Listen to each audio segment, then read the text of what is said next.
Cheque bounce मामला रे अभिनेता राजपाल यादव को सजा कायम। दिल्ली हाईकोर्ट राजपाल यादव को सजा को कायम रखिछन्ते। लगातार हाईकोर्ट को प्रयास पर बुझामणार अंतिम प्रचेष्टा विफल होइछे। एप्रिल 2 तारिख रे जस्टिस स्वर्णकांत शर्मा मामलार निष्पत्ति सुरक्षित रखिथिले। शुणाणी बेले कोर्ट टंका बाकी रखिबा क्षेत्र में राजपाल यादव को अभिमुख्य को नहीं असंतोष व्यक्त करथिले। लगातार राजपाल पक्षरु उत्तर दिया न जिबा नहीं कोर्ट क्षोभ प्रकाश करथिले।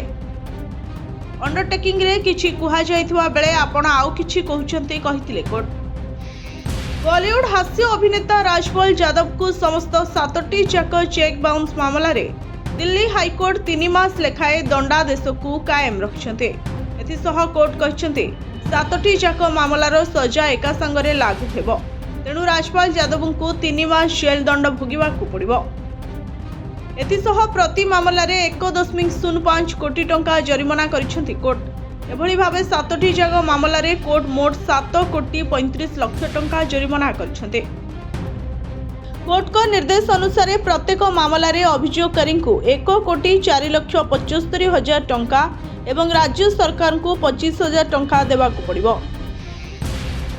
शुणाणी बेले जस्टिस स्वर्णकांत शर्मा खंडपीठ अभिनेता कार्यकलाप को संदिग्ध मानिछन्ते। एथिसह राजपाल को एकाधिक सुजोग दिया जायथिबा बेले से संपूर्ण टंका फेरस्त करिवारे विफल होइथिबा कोर्ट कहिछन्ते। हाईकोर्ट रे शुणाणी बेले आपस बुझामणा पई प्रयास होइतला। तेबे कोर्ट को अनुसार अभियोगकारी 6 कोटी टंका नेबाकू राजी होइतले, किंतु अंतिम शुणाणी रे राजपाल वीडियो कॉन्फ्रेंसिंग जरिया रे हाजर होई प्रस्ताव को आग्रह करथिले। राज्यपाल कहिथिले मो पूर्वरु विपुल आर्थिक क्षति सहिछे, मते मो संपत्ति बिक्री करबा को पड़िछे, पूर्वरु टंका भी देइछे। राजपाल यादव को सह कोर्ट तांका पत्नी धारा राजपाल यादव को प्रत्येक मामला रे 5 लाख टंका जरिमाना करछन्ते।